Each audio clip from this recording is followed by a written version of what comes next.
السلام عليكم ورحمة الله وبركاته. إن الحمد لله وحده والصلاة والسلام على من لا نبي بعد أما بعد فأعوذ بالله من الشيطان الرجيم. بسم الله الرحمن الرحيم. وإذا حييتم بتحية فحيوا بأحسن منها أو ردوها إن الله كان على كل شيء حسيبا إلى آخر الآية। যাবতীয় প্রশংসা একমাত্র মহান রব্বুল আলামিনের দরবারে, যিনি আমাদেরকে উক্ত অনুষ্ঠানে সকলকে উপস্থিত থাকার তৌফিক দান করেছেন। এজন্য সকলে অন্তরের অন্তরস্থল থেকে শুকরিয়া আদায় করে বলি আলহামদুলিল্লাহ। দরুদ ও সালাম বর্ষিত হোক মানবতার মুক্তির দূত সাইয়্যিদুল মুরসালিন খাতামুন নবিয়্যিন রাহমাতুল লিল আলামিন সর্বকালীন সর্বশ্রেষ্ঠ রাসূল মুহাম্মদুর রাসূলুল্লাহ সাল্লাল্লাহু আলাইহি ওয়াসাল্লাম। আলোকদিহি দারুল হাদিস কারিয়ানা হাফেজিয়া মাদ্রাসা ও এতিমখানার কর্তৃক আয়োজিত আজকের বার্ষিক পরীক্ষার ফলাফল প্রকাশ এবং অভিভাবক সমাবেশ ও পুরস্কার বিতরণ অনুষ্ঠানে উপস্থিত রয়েছেন উক্ত অনুষ্ঠানের সভাপতি সহ আরো অন্যান্য কমিটিবৃন্দ এবং সামনে উপবিষ্ট সকল বিভাগের ছাত্র ভাইয়েরা ও অভিভাবক বৃন্দ, সকলকে আমার আন্তরিক শুভেচ্ছা ও অভিনন্দন জানিয়ে আমি আমার নির্দিষ্ট বিষয় শুরু করছি। আমি আপনাদের সামনে যে বিষয়টি নিয়ে আলোচনা করার জন্য এখানে দাঁড়িয়েছি তার শিরোনাম হচ্ছে আদর্শ সমাজ গঠনে সালামের ভূমিকা। বিষয়টি অত্যন্ত গুরুত্বপূর্ণ, কেননা বর্তমান সমাজের মানুষ আজকে অশান্তির মধ্যে নিমজ্জিত। বর্তমান সমাজের মানুষ আজকে বড়ই অশান্তির মধ্যে পড়ে রয়েছে। বাবার সঙ্গে ছেলের সম্পর্ক নেই, মায়ের সঙ্গে মেয়ের সম্পর্ক নেই, ভাইয়ের সঙ্গে বোনের সম্পর্ক নেই, অশান্তির মধ্যে রয়েছে। সুতরাং সালাম মানে যেহেতু শান্তি, তাই অশান্তিকে শান্তি দ্বারা পরিবর্তন করার জন্য বর্তমানে সালামের গুরুত্ব অপরিসীম। তাই আসুন আমরা সালাম সম্পর্কে কিছু আলোচনা জেনে নিই। সম্মানিত উপস্থিতি, মানুষ হচ্ছে সামাজিক জীব, তাই সমাজে বসবাস করার জন্য সমাজের কিছু নিয়ম নীতি মেনে চলতে হয়। তার মধ্য থেকে অন্যতম একটি হচ্ছে একে অপরকে অভিবাদন জানানো। যেরকম ভাবে ইসলাম নামক এই ধর্ম আমাদেরকে এমন একটি উৎকৃষ্ট ভাষা শিখিয়ে দিয়েছে, এমন একটি বাক্য শিখিয়ে দিয়েছে যার মাধ্যমে আপনি অপরিচিত ব্যক্তির সঙ্গে খুব সহজে পরিচিত হতে পারেন। নিঃসন্দেহে সেই বাক্যটি হচ্ছে আসসালামু আলাইকুম। সম্মানিত উপস্থিতি, এই সালাম শব্দটি যার অর্থ হচ্ছে শান্তি বা নিরাপত্তা। অর্থাৎ একজন মুসলিম ভাই যখন অপর মুসলিম ভাইয়ের সঙ্গে দেখা সাক্ষাৎ করে পরস্পরে যে বাক্যের দ্বারা একে অপরের জন্য কল্যাণের দোয়া করে তাকে সালাম বলা হয়। সম্মানিত উপস্থিতি, আমরা জানবো সালাম প্রচারের ইতিবাচক সম্পর্কে। সম্মানিত উপস্থিতি, মানব সভ্যতার শুরু থেকেই একে অপরকে অভিবাদন জানানোর জন্য নিজেদের সংস্কৃতি এবং নিজেদের রুচি অনুযায়ী ভাষা বেছে নিয়েছে। যেরকম ভাবে আমাদের ভারতীয় উপমহাদেশগুলো তারা বেছে নিয়েছে নমস্কার, আদাব, নমঃ, হরে হরে ইত্যাদি দ্বারা, এবং আমেরিকান, আফ্রিকান তারা বেছে নিয়েছে good morning, good evening, good afternoon, good night ইত্যাদি বেছে নিয়েছে। কিন্তু ইসলামের যুগে আরব রাষ্ট্ররা তারা একে অপরকে অভিবাদন জানাতো আনামাল্লাহু বিকা, আনামা সুলাহান ইত্যাদি দ্বারা। অতঃপর যখন পরিপূর্ণভাবে ইসলাম কায়েম হয়ে গেল, রাসূল সাল্লাল্লাহু আলাইহি ওয়াসাল্লাম সেই প্রাক যুগের ইসলামিক যে বাক্যগুলো দ্বারা অভিবাদন জানাতো সেগুলোকে পরিবর্তন করে রাসূল সাল্লাল্লাহু আলাইহি ওয়াসাল্লাম আসসালামু আলাইকুম ওয়া রাহমাতুল্লাহ এই বাক্যটি প্রবেশ করান। সম্মানিত উপস্থিতি, এই বাক্য কোন গণ্যমান্য ব্যক্তির কাছ থেকে আসা নয়, স্বয়ং মহান রব্বুল আলামিনের পক্ষ থেকে এটি প্রদত্ত। এই সম্পর্কে দলিল বুখারী মুসলিমের সাথে 4662 নম্বর হাদিসের মধ্যে রাসূল সাল্লাল্লাহু আলাইহি ওয়াসাল্লাম বলেছেন, হাদিসটি বর্ণনা করেন আবু হুরায়রা রাদিয়াল্লাহু আনহু। তিনি বলেন, মহান রব্বুল আলামিন যখন আদম আলাইহিস সালামকে সৃষ্টি করলেন তখন আদেশ করলেন, যাও ওই যে দেখছো বসে থাকা ফেরেশতারা তাদেরকে গিয়ে সালাম করো এবং তারা কি বলে সেটা মনোযোগ সহকারে শ্রবণ করো, কেননা তারা যেটা বলবে সেটা তোমার এবং তোমার সন্তানদের মাঝে অভিবাদনের মাধ্যম হবে। অতঃপর আল্লাহ রাব্বুল আলামিনের আদেশ অনুযায়ী আদম আলাইহিস সালাম ফেরেশতাদের নিকট গিয়ে সালাম প্রদান করলেন, আসসালামু আলাইকুম। ফেরেশতারা প্রতি উত্তরে বললেন যে আসসালামু আলাইকুম ওয়া রাহমাতুল্লাহ। রাসূল সাল্লাল্লাহু আলাইহি ওয়াসাল্লাম বলেছেন যে ফেরেশতারা এখানে ওয়া রাহমাতুল্লাহ শব্দটি বিবৃতি করলেন।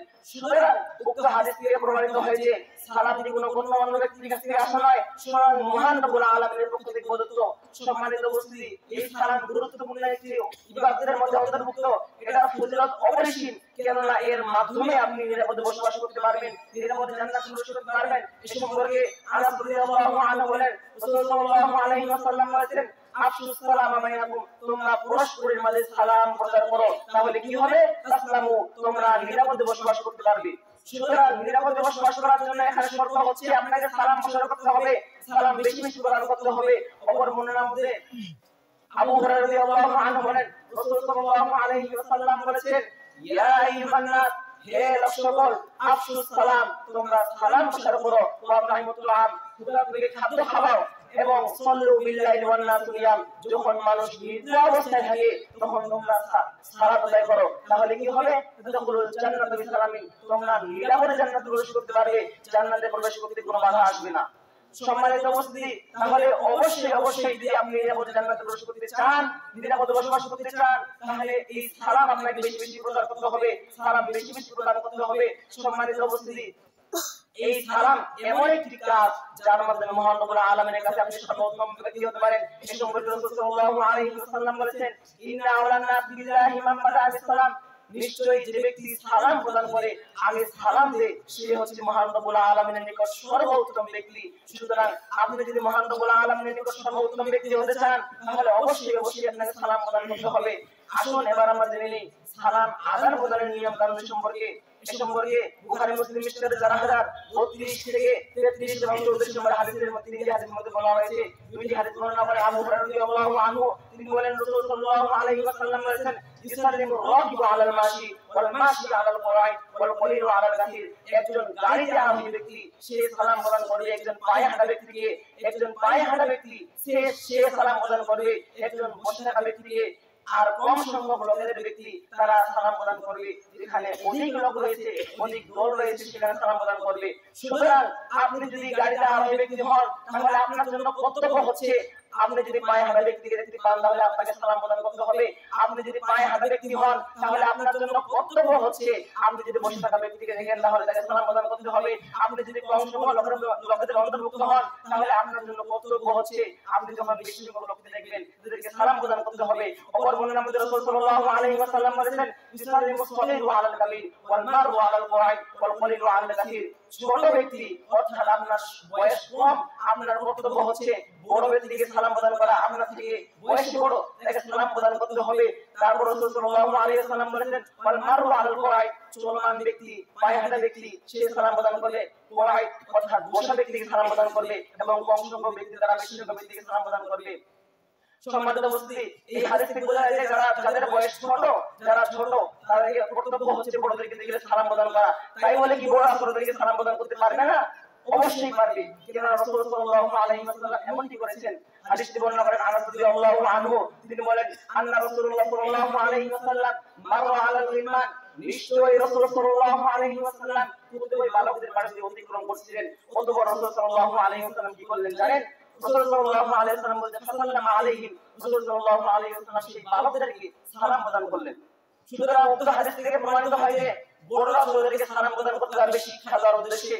কিন্তু দুঃখজনক বিষয়, আজকে আমাদের সমাজের লোকেরা এতই অহংকারী, দাম্ভিক, অর্থাৎ একেবারে অহংকারী বলা যায়, তাদের যদি ছোট বাচ্চারা সালাম প্রদান না করে, আমরা এখন বর্তমানে যদি মানুষের উদাহরণ দিই, ছোট ছোট বাচ্চারা তাদের যদি সালাম দিতে ভুলে যায়, সালাম না দেয়, তাহলে তাদেরকে কেউ গালি দেয় এবং তাদের শিক্ষক গালি দেয়। সুতরাং আপনি যদি রাসূল সাল্লাল্লাহু আলাইহি ওয়াসাল্লামের আদর্শে আদর্শিত হতে পারতেন, তাহলে অবশ্যই আপনি রাসূল সাল্লাল্লাহু আলাইহি ওয়াসাল্লামের আদর্শ অনুযায়ী ছোট বাচ্চাদেরকে সালাম প্রদান করতেন। সালাম প্রদান করলে কি হবে?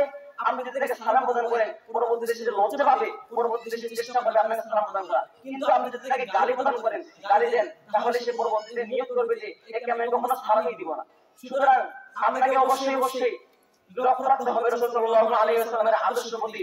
তাই আসুন সকলকে উদাহরণ আহ্বান, বেশি বেশি সালাম প্রদান করি, সমাজ থেকে অশান্তিকে বিতাড়িত করি, শান্তি প্রসারিত করি সমাজের মধ্যে।